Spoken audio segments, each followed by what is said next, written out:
agora em seguida chamar, né, uma das nossas palestrantes, Érica. Deixa eu só apresentar aqui para vocês a nossa agenda. A gente vai falar um pouco sobre os 30 anos do ECA. Nós teremos perguntas e respostas. Érica já está aqui.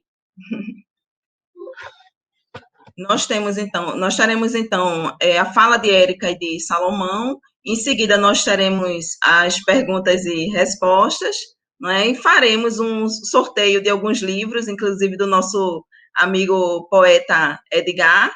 E após isso a gente encerra o nosso webinário.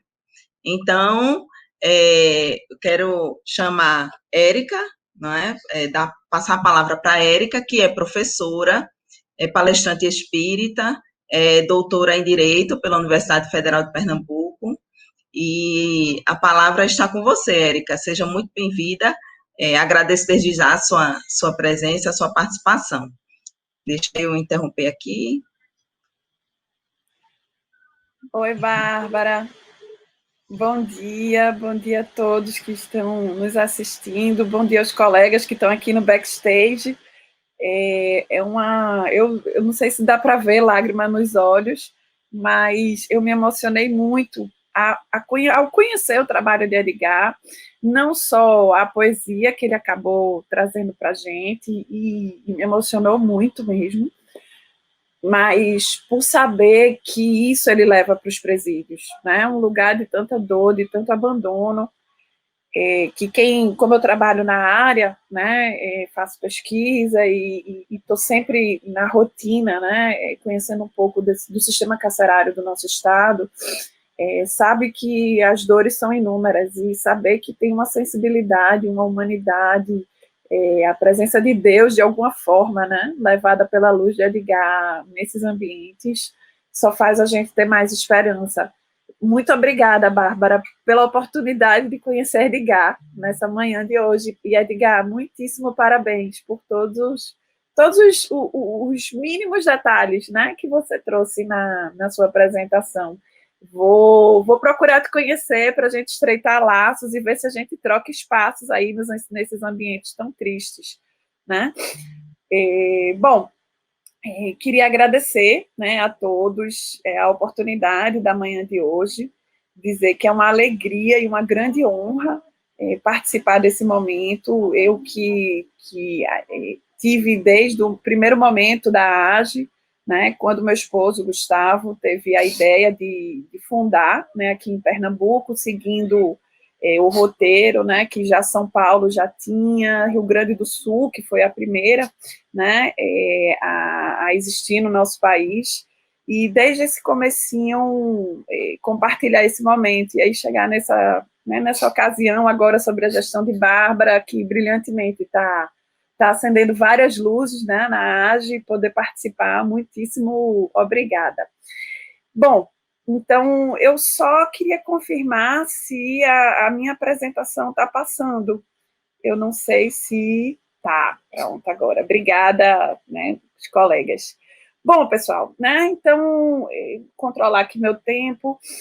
A gente vai conversar um pouquinho sobre o direito da criança e do adolescente, porque nós estamos comemorando 30 anos do ECA, sobre os avanços que o ECA apresenta, e também sobre os retrocessos. Mas depois, quando eu estava matutando melhor sobre o tema, eu percebi que eu tinha cometido um equívoco, né, que eu não deveria ter dito retrocessos, e sim permanências, porque a gente tem uma série de permanências da doutrina minorista que não são muito legais, e que precisam ser repensadas, isso tudo à luz da doutrina espírita.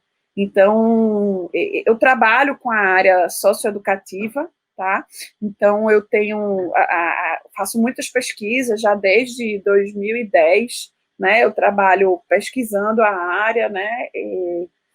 Sobretudo o cumprimento de medida socioeducativa de internação, que é a forma de responsabilização dos adolescentes que estão em conflito com a lei, que implica privação de liberdade. Então, seria uma espécie da pena mais grave, né, vou usar o aspas aqui, para que a gente possa saber que existe uma nomenclatura diferente quando a gente está trabalhando adolescente e quando a gente está trabalhando adulto, para que vocês tenham noção, para que o público tenha noção que essa diferença exista. Bom, deixa eu estou usando duas telas aí, às vezes. Bom, pessoal, eu vou pedir a vocês a licença de fazer um retrocesso rapidamente. Não vamos perder muito tempo nisso, mas é importante a gente entender como a justiça juvenil foi construída, para que só então a gente entenda quais são os avanços e quais são as permanências do Estatuto da Criança e do Adolescente para a gente aqui no Brasil. Né? Então, voltar ao passado é importante para que a gente possa não só compreender como esse passado foi praticado, mas para que a gente também não possa repetir, né, as grandes armadilhas, né, pelas quais nós, enquanto sociedade, já fomos capturados. Então, a ideia é que a gente possa compreender esse passado para que a gente não repita, né, muitas das coisas negativas no presente. De todo modo, quando a gente fala sobre o histórico da construção da justiça juvenil no mundo, e aí eu não estou falando só no Brasil, a gente está falando aí do mundo, que, na verdade, sempre foi em torno do controle dessa infância, né? O controle no sentido de ditar exatamente o que é que seria melhor ou o que é que seria melhor para esse grupo, né, de pessoas. Não por acaso, a palavra infante quer dizer sem fala. O prefixo in, né, ele retira a fala. Então, infante sem fala, ou menor, quer dizer menos, vem de pouco, né, vem de menos, alguém que não tem, portanto, capacidade.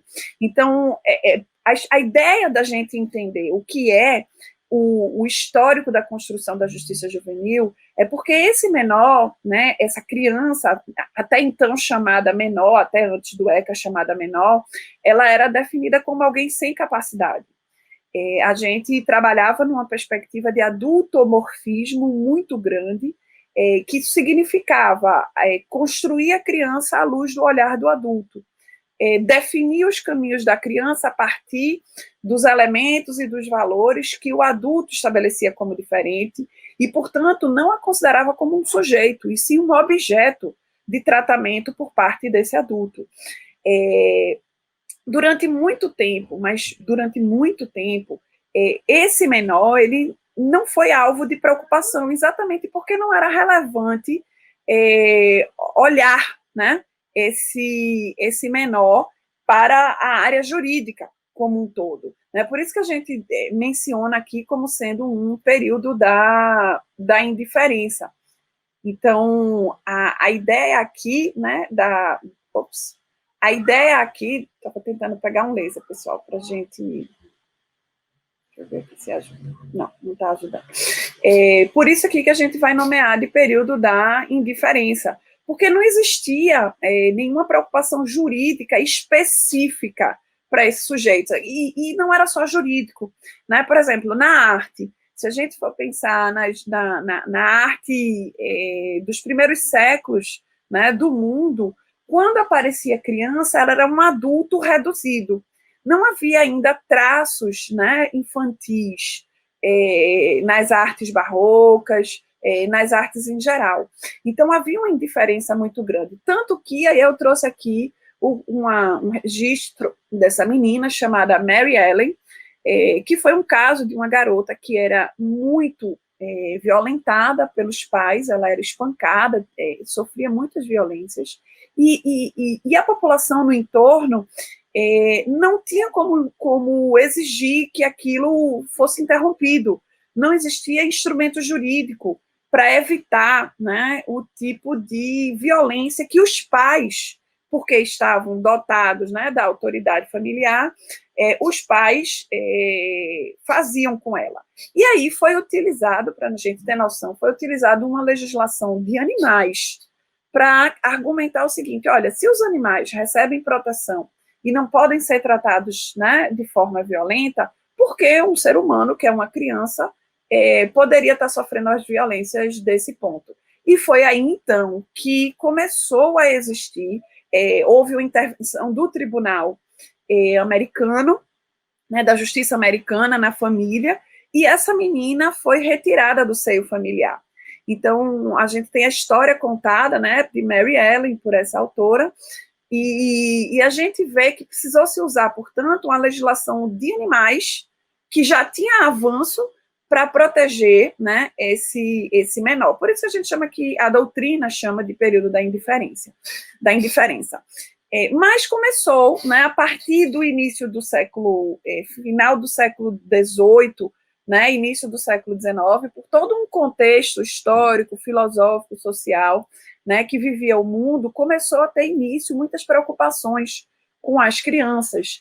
E o movimento mais importante, né, que deu, digamos assim, o pontapé inicial para a demanda da construção de uma justiça especializada, uma justiça juvenil, nasceu na cidade de Chicago, nos Estados Unidos, por um movimento chamado Child Savers, né, tipo assim, salvadores dos menores, né, das crianças, que, na verdade,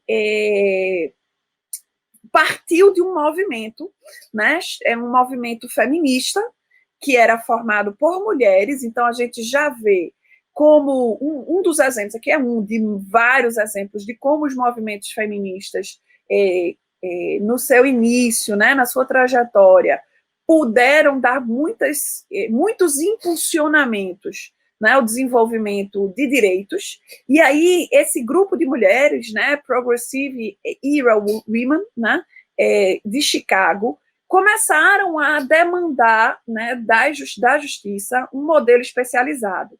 Por quê? Crianças eram colocadas junto a adultos, né, dentro de celas, havia uma série de promiscuidades, havia várias violências, né, praticadas contra crianças, e aí um orfanato, na verdade mais do que um orfanato, um trabalho social muito grande, chamado Stedman Hull House, dessa senhora, chamada senhora Hull. Ela criou uma casa de assistência social para que toda a coletividade ali do entorno pudesse auxiliar no tratamento de crianças. Então, ela passou a morar nessa casa e começou a chamar a comunidade para cuidar das crianças abandonadas, das crianças carentes. E aí, então, foi que ela, com toda a autoridade, a partir do trabalho social que ela começou a desenvolver, ela começou a exigir que as crianças, caso estivessem envolvidas, né, em delitos, em problemas, né, jurídicos, elas tivessem um tratamento especializado e passassem necessariamente pela Hull House.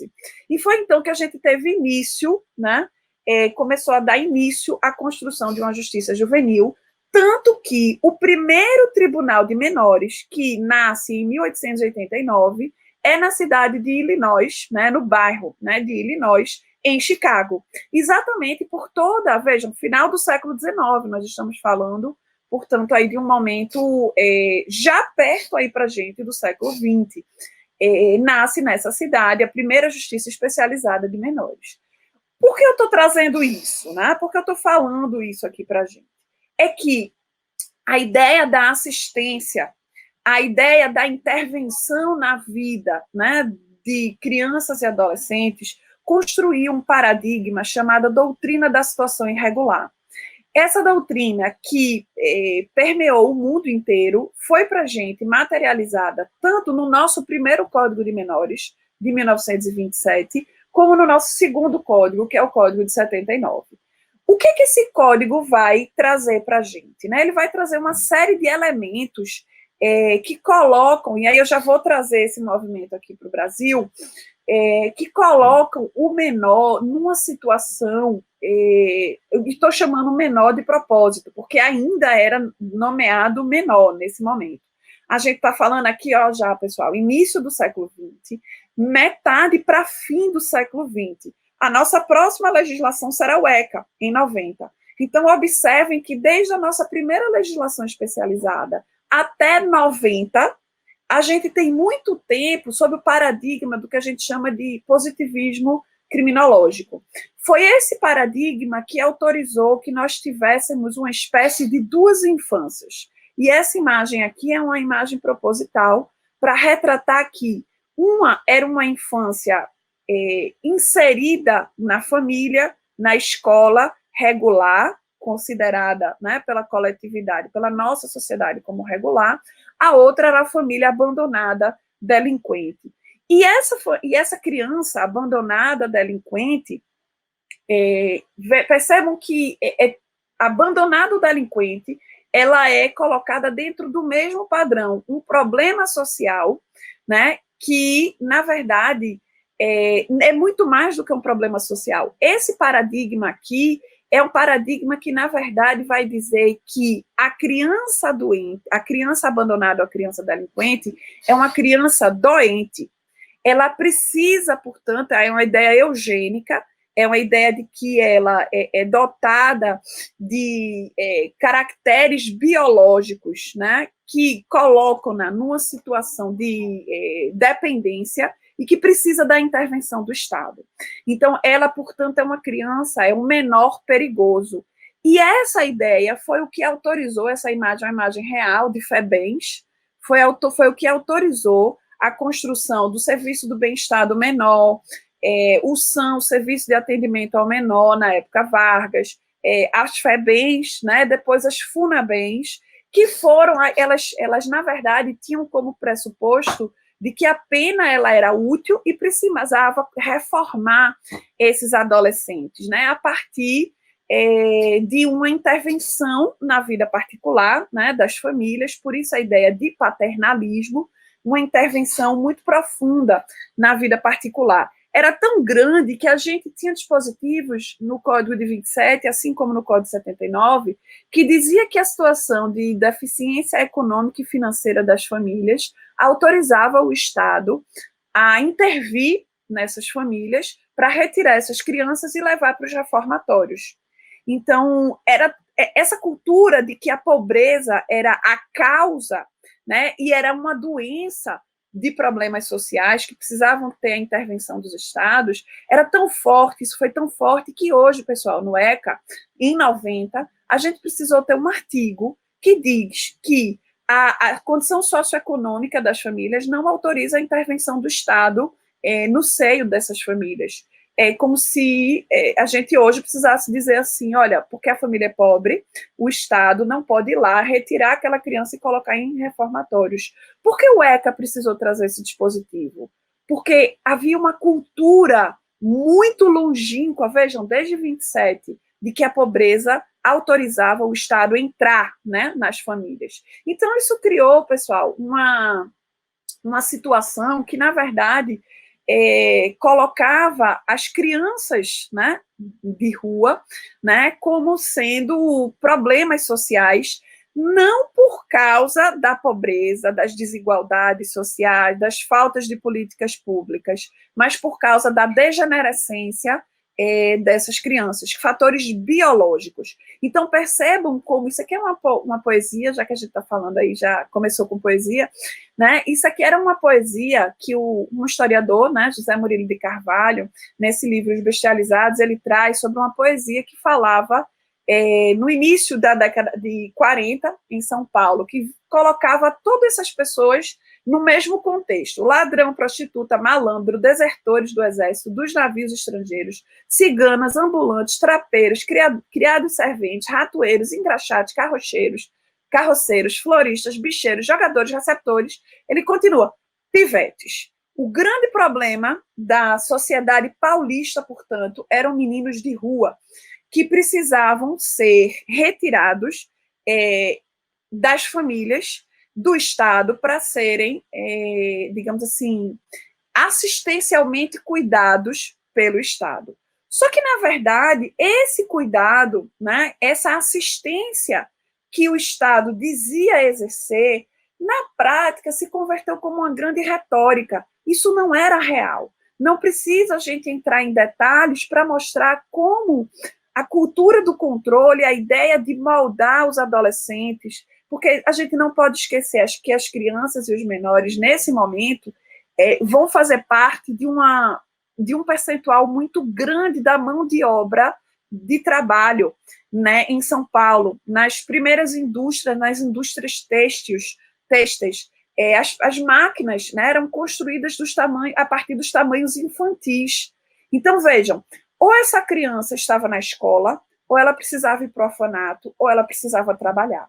Então, só havia essas possibilidades. E aí, na verdade, não era proteção, era controle, porque ela tinha que servir de mão de obra para essa população, digamos assim, para a população mais rica, sobretudo no estado de São Paulo, né, que usava essa mão de obra barata.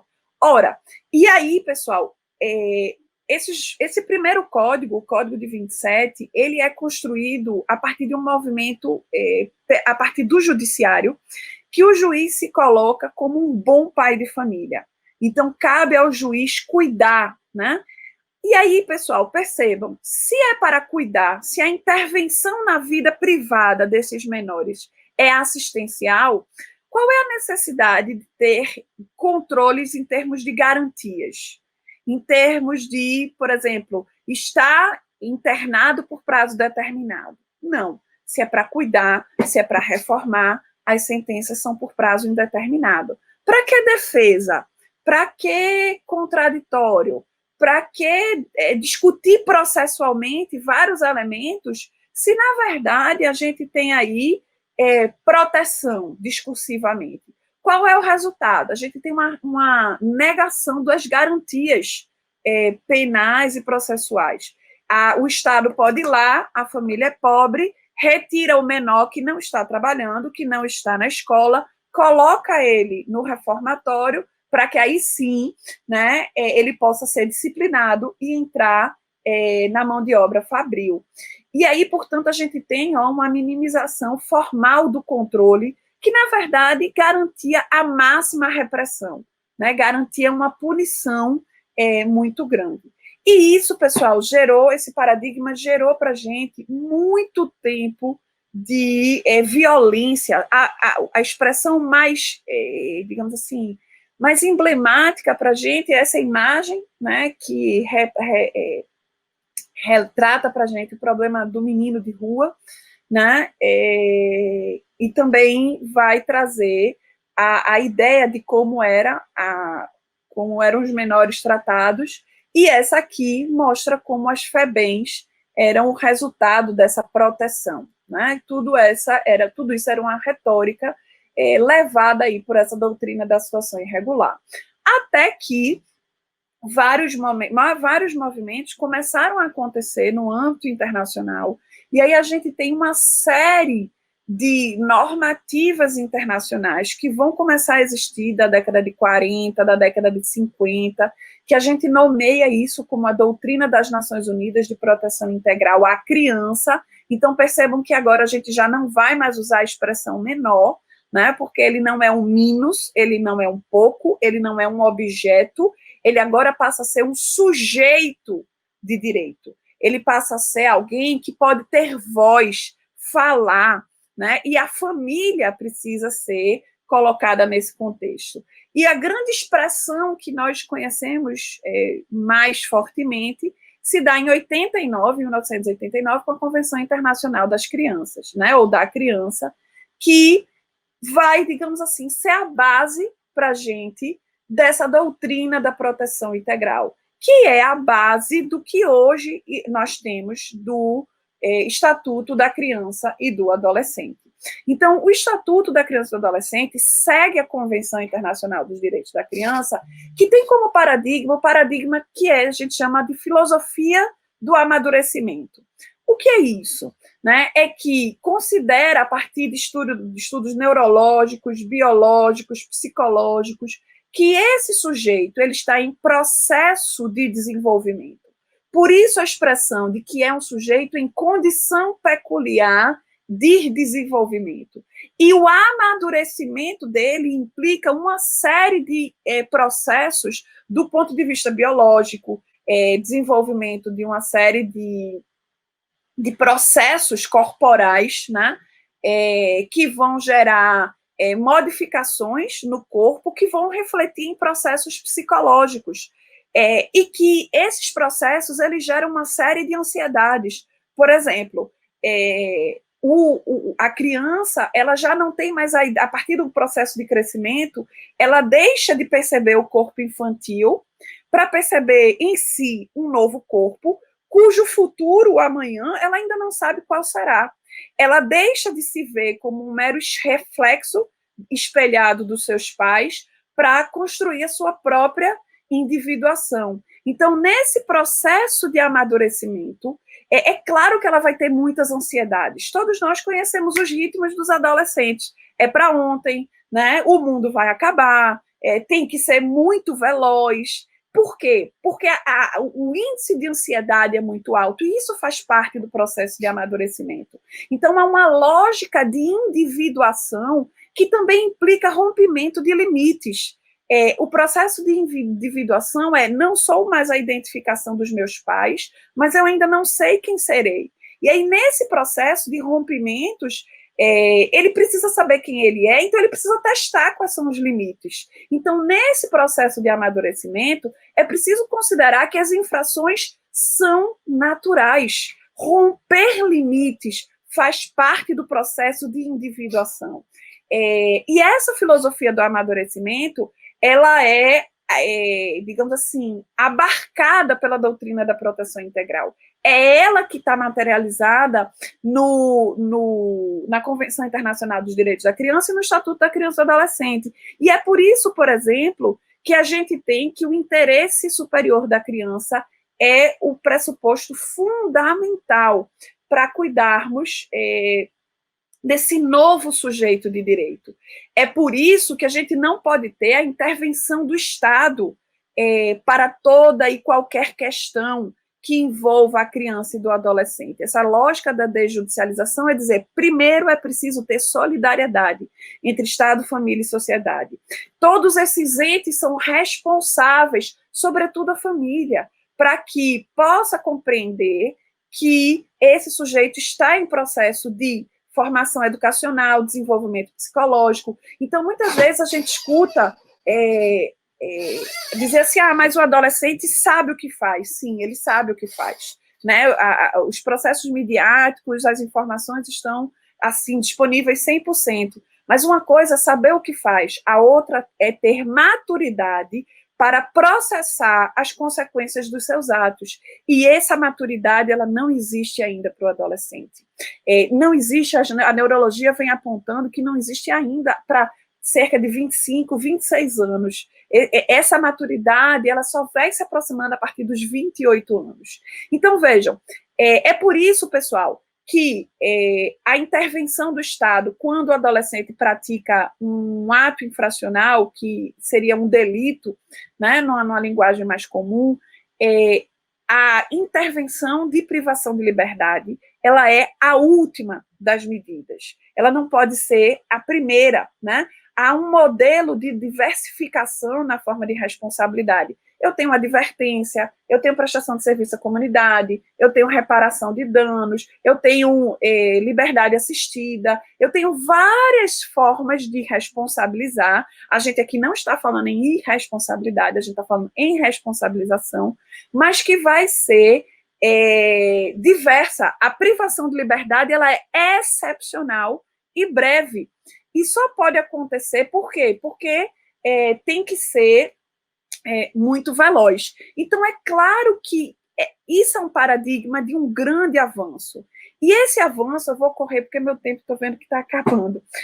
Esse avanço, pessoal, ele é importantíssimo, né? O reconhecimento dessa maturação é importantíssimo. E um exemplo que eu queria trazer, muito recente, da materialização desses avanços que o ECA traz, foi o HC coletivo 1143988, que foi julgado agora, já em definitivo, na segunda turma do Supremo, em agosto desse ano, em que estabeleceu o quantitativo máximo de capacidade de privação de liberdade dos adolescentes. Vejam que aqui eu estou trazendo trechos do voto do ministro Fachin, né, que ele vai dizer o seguinte, criança e adolescente tem que ser pensado com absoluta prioridade. É por isso, e aí traz o artigo 227 da Constituição, que garante essa proteção integral, E por isso essa privação de liberdade tem que ser breve, tem que ser excepcional e tem que ser com respeito à condição peculiar de desenvolvimento. Ora, se é isso, se a gente tem esse grande avanço, significa que privação de liberdade não pode ser uma regra no nosso ordenamento jurídico para adolescentes. E vejam, estabeleceu a partir desse HC de que a superlotação só pode se dar em 119%. Passou disso, tem que liberar adolescente. Só pode entrar um adolescente em unidade de privação de liberdade depois que outro for liberado. Então, esse princípio do numerus clausulus, o STF deixou muito claro nesse julgamento para dizer que não podemos admitir superlotação. Logo, pessoal, a gente vê como a doutrina da proteção integral representa um grande avanço. E só para a gente fazer um paralelo, né, de pensar aqui conosco, a gente teve recentemente, também em 2018, o STF declarou o estado inconstitucional de coisas do sistema carcerário no adulto. Mas o STF não avançou, depois de declarar o estado inconstitucional, não avançou, por exemplo, no sentido de fiscalizar, né, esse estado inconstitucional de coisas, não avançou no sentido de estabelecer o quantitativo, né, dessa população. Então, percebam que esse não avanço lá no sistema adulto aconteceu no sistema juvenil. Por quê? Por causa da doutrina da proteção integral. A minha interpretação é que se não fosse a doutrina da proteção integral, que não considerasse... acabou meu tempo. Bárbara, mais 5 minutinhos, posso? Bárbara? Oi, Érica. Pode sim, com certeza. Posso? Tá. Pode. Então, obrigada. Então, percebam que no sistema juvenil foi criado um observatório. Então, o STF vai fiscalizar se esse limite de 119% está sendo obedecido pelo Poder Executivo nos estados. Né? Isso já não tem no adulto. Então, eu julgo que, aí é uma interpretação minha, que se não fosse a doutrina da proteção integral, nós não teríamos esses mecanismos de accountability, né, dentro do judiciário. E essa doutrina da proteção integral, pessoal, não é nada diferente do que nós entendemos a condição da infância e da juventude do ponto de vista espírita. Né? A gente sabe, a partir da doutrina espírita, a gente sabe que no processo reencarnatório, o espírito ele leva um tempo, né, para se adaptar, né, à nova existência. Então, não existe ainda, está aqui a questão 109 do Livro dos Espíritos, não existe ainda uma integração perfeita entre o espírito e a matéria orgânica. E é por isso que até mais ou menos aos 7 anos, né, como traz a doutrina espírita, a criança é muito maleável, né, toda aquela fofurice, toda aquela beleza, toda aquela ingenuidade, né, que as crianças trazem, é uma possibilidade que nós temos enquanto pais, enquanto educadores, tios, né, etc., de fazer com que, através da educação, ela cresça a partir do amor. Né? Então, é a partir daí onde a gente consegue, né, tornar ainda mais possível, né, o processo, né, de educação na trajetória de reencarnação. A pureza, é por isso que lá em Mateus, né, a gente vê uma passagem do Cristo, né, quando ele diz, deixai a mim vir as criancinhas, né, para que a pureza delas seja um grande exemplo. É porque ainda ela não tem essas lembranças, né, das suas reencarnações pretéritas, elas não estão ainda tão consolidadas. Então, a gente percebe, a doutrina da proteção integral mostra para a gente que, portanto, há um processo de amadurecimento. Né? Aos 7 anos, o espírito começa a se acoplar. Então, é claro que na adolescência, é evidente que na adolescência vai ter um choque entre as tendências desse espírito, o processo de educação que ele recebeu até então, né? E a nova adaptação com a matéria. Então, é claro que esse ritmo de ansiedades que eu mencionei anteriormente, que a ciência fala do ponto de vista biopsicológico, também se dá no processo espiritual. Então, é claro, né, amigos e amigas, né, que a gente precisa apostar na renovação espiritual da criatura, que no caso aí é a criança, né, ajudar a amparar o seu desenvolvimento sobre a luz do Cristo, cooperando na construção da reforma. Então, aquilo que a Edgar trouxe muito bonito na sua fala é que nós não estamos falando que elas não precisam ser responsabilizadas.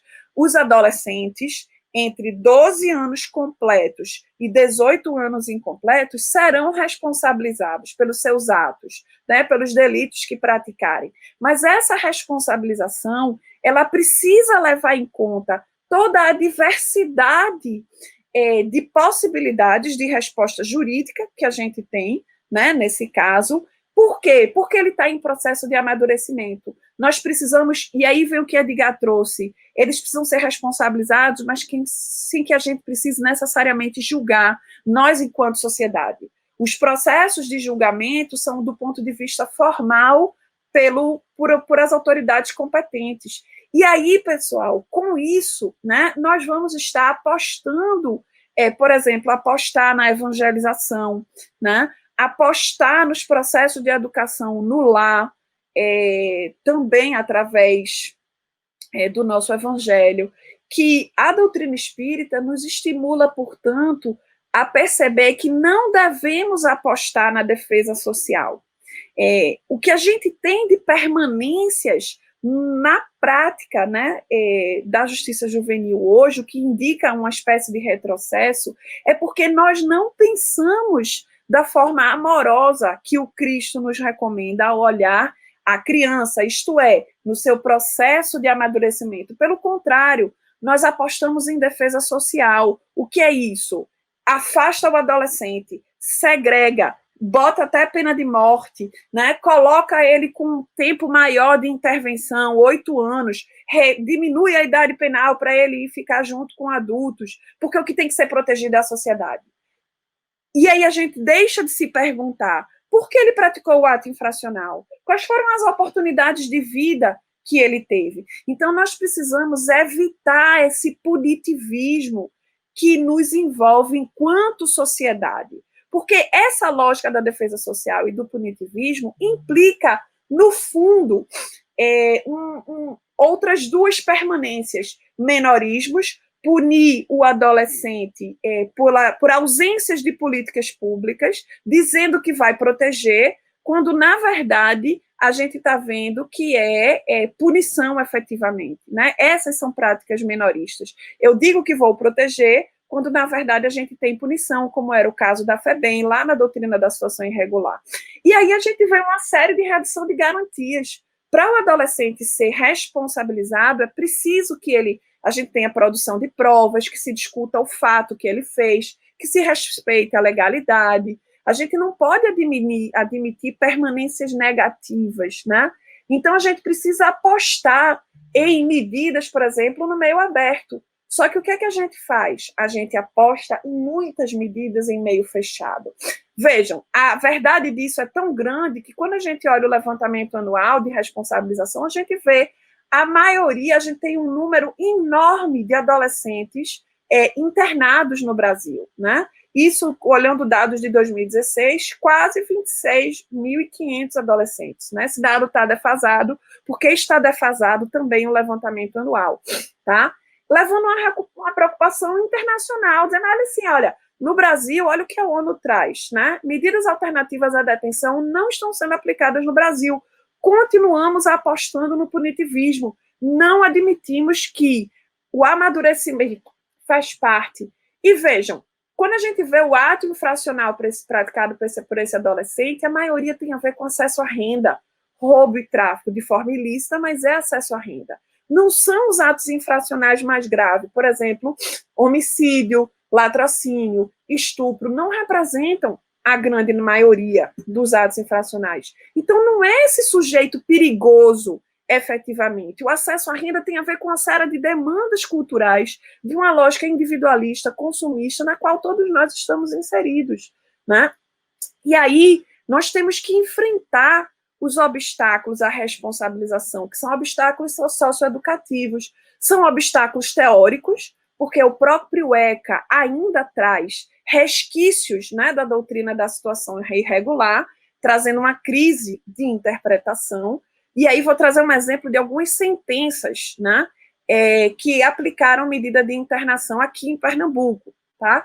Por exemplo, desagregação familiar, né, é a escalada para a violência juvenil. E vejam, as adolescentes estão envolvidas em práticas infracionais porque não têm os valores da família. Isso leva ela para internação, para prisão. Nessa sentença, isso foi o que justificou a internação do adolescente. Olha aqui, ó, a internação tem que proteger a sociedade e resguardar a integridade física, né, do adolescente. E aí, não é para condenar ou para inocentar, porque não é penal, mas uma socioeducativa visando a ressocialização do infrator. Essa crise de interpretação, por que eu digo isso? Porque na prática, pessoal, é assim que a gente ressocializa adolescentes. Aqui são fotos de unidades socioeducativas no Brasil, né? Não são aqui em Pernambuco, essas são do Espírito Santo, mas a unidades em Pernambuco não fica muito atrás disso, não. É assim que a gente diz que vai fazer tudo isso que aquelas sentenças dizem. Então, a gente precisa encarar a realidade. E aí, portanto, saber que, do ponto de vista prático, né, aliás, saber, portanto, que a gente precisa do Estado não para punir necessariamente. Isso aí é somente uma parte. Do ponto de vista prático, a gente tem que ter uma implementação da filosofia do amadurecimento. A gente tem que ter uma ponderação de que é a educação que fala mais do que a repressão. Só que essa educação não pode ser uma educação na lógica do adulto-morfismo, na lógica do controle, que não permite criticismo do jovem, que não permite culturas desse próprio jovem. Tem que ser uma educação plural, não pode ser uma educação controladora, tem que ser uma educação que respeite a diversidade.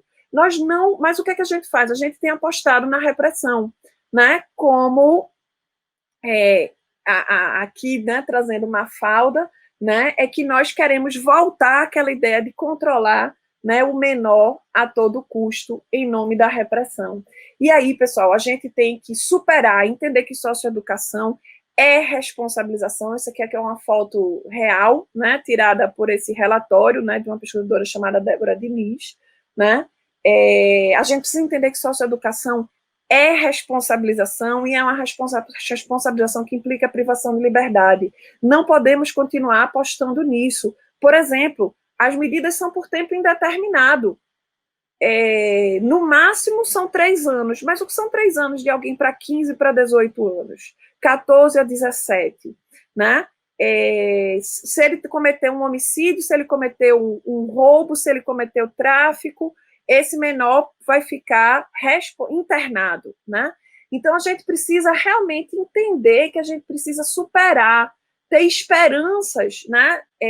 No sentido de que a adolescência, vejam, novamente trazendo o voto do ministro Fachin, né? A adolescência é um momento de desenvolvimento humano, de constituição da pessoa. As nossas relações não podem ser relações de punição necessariamente. A gente tem que tem que ter tolerância nesse processo de amadurecimento, né?